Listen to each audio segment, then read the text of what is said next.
Pinagmasdan mo ang tubig sa dagat. Dati kulay asul, ngayon'y naging itim.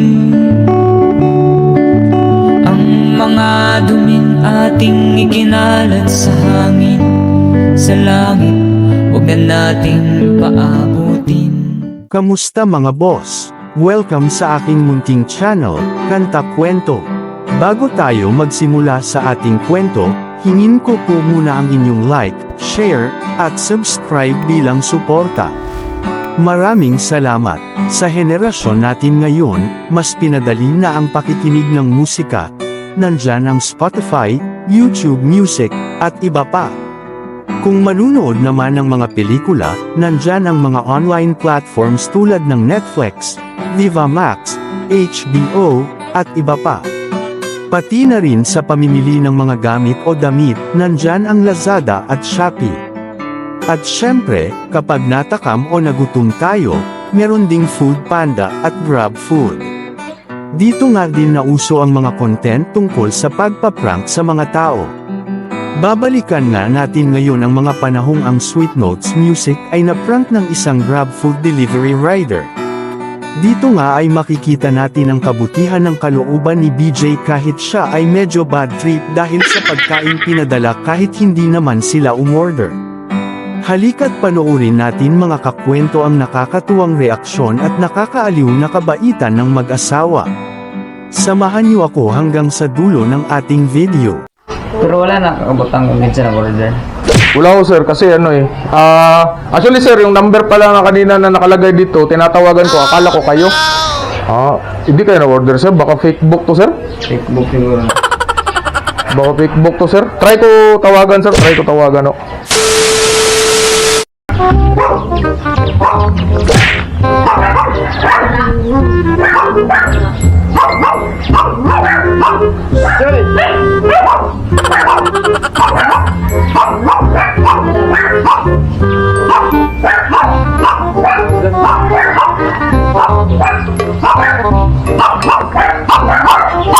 Morning sir.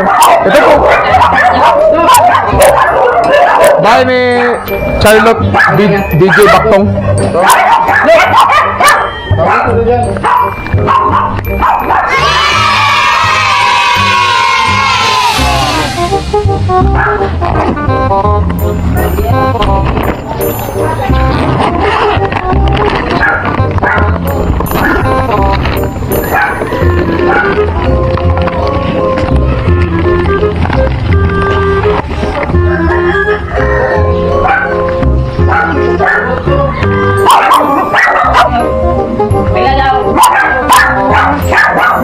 Ma'am Charlotte.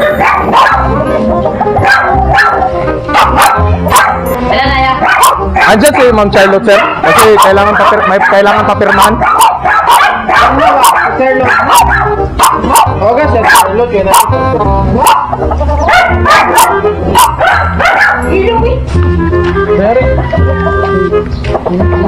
Thank you sir.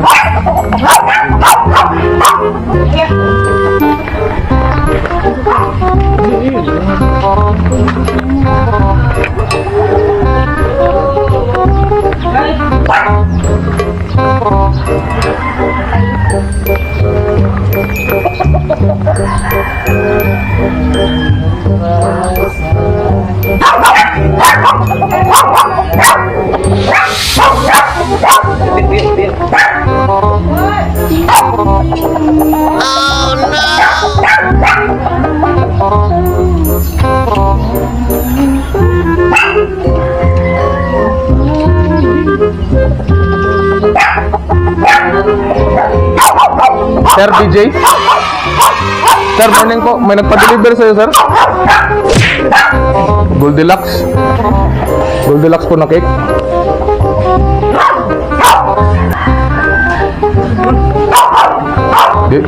Di nangangagat yung aso.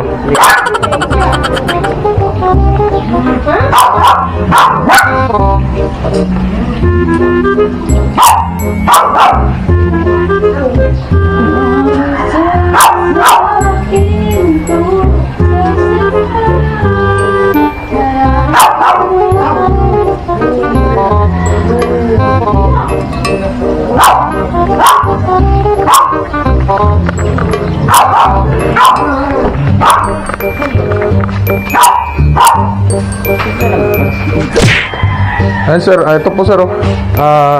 Charlotte / BJ Pactong po na. Pang mga pangalan na.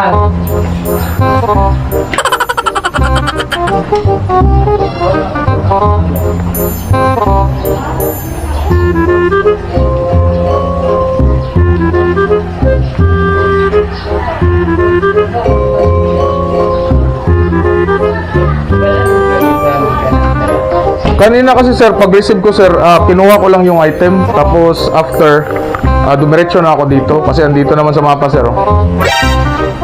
Ayun, oh, sir. Pero wala na kakabot ang minsan na order. Wala ko sir, kasi ano eh. Actually sir, yung number pala na kanina na nakalagay dito, tinatawagan ko, akala ko kayo. Tapos hindi matawagan sir ba? Hindi na matawagan sir, cannot be reached ho. Eh kasi ito sir, pag dumadating sa amin yung booking, minsan dumidiretso na kami sa store. Nakuha ko to sir sa ano sir, Goldilocks Nunez. Ayan po sir, oh. Goldilocks Nunez Street, San Isidro, General Santos City po. Tapos dumidiretso na kami sir. Minsan hindi na po namin nako-confirm eh. Nag-ano siya eh.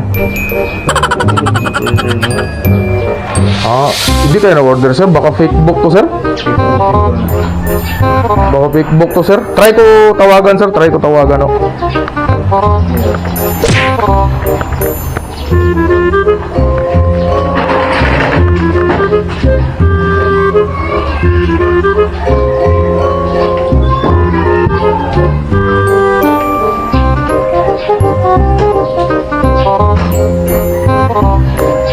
Ayaw talaga sir, cannot be reached na sir. Ilang? Fake book kasi sir. Ilang na. Okay lang sa'yo sir, sensya na sir ha. Ano sir, 488 po, yun po yung price niya sir. Wow!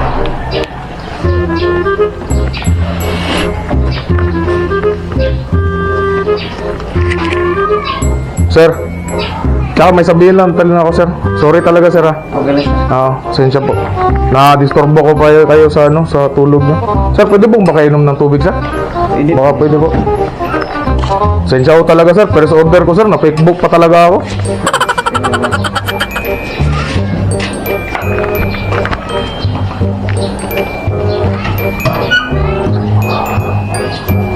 Sir, parang familiar kayo sir.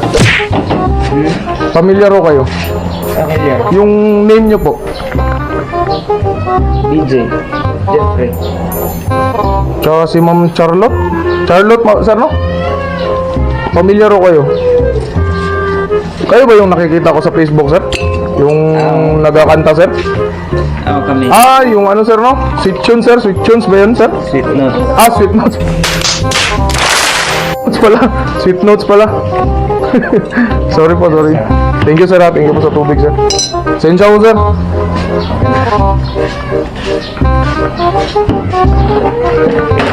Sir, sorry po talaga, sir, ha? Okay lang. Tsaka, sir, sorry, sir. Kasi, ano lang to, sir. Prank lang po to, sir.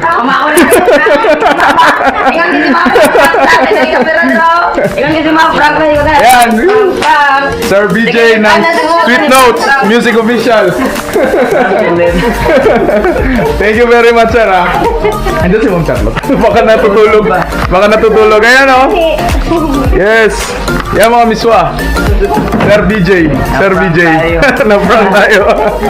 Sir, para talaga to sa'yo, sir. Alam, salamat. Opo. Welcome po. Sige, sir. Salamat. Thank you, sir. Thank you. Ayan, oh. Mga miswa. Sir BJ, si Ma'am Charlotte, parang natutulog pa yata eh. Natutulog pa yata eh. Ang bilis, ang bilis. Di ko na napahaba yung usapan eh. Binayaran ka agad, ang bait. Woo! Ayos, success yung prank natin. Shout out nga po pala sa may-ari ng clip na hiniram natin. Please subscribe to his channel mga kakwento, ilalagay ko ang link ng kanyang .YouTube channel. Sayang nga lang at di natin nakita ang reaksyon ni Charlotte dahil siya nga ay natutulog pa. At nakita nga natin ang napaka-generosity dito ni BJ sa pagtanggap ng item kahit hindi nila ito in-order, marahil nga dahil naawa siya kung sakaling aabonohan nga ito ng inosenteng rider. At ganun na lang ang kanyang reaksyon nang malamang ito ay prank lamang. Kung nag-enjoy kayo sa ating kwento ngayon, baka pwede ko pong mahingi ang inyong like, share, at subscribe bilang suporta mga kakwento. Magkita-kita ulit tayo sa susunod nating kwento. Muli, ito ang Kanta Kwento. Inisiglak sa adlaw sa sayo sa kabuntabong. Oh yeah! Masutong taang katahuman ng kalibutan. Alright!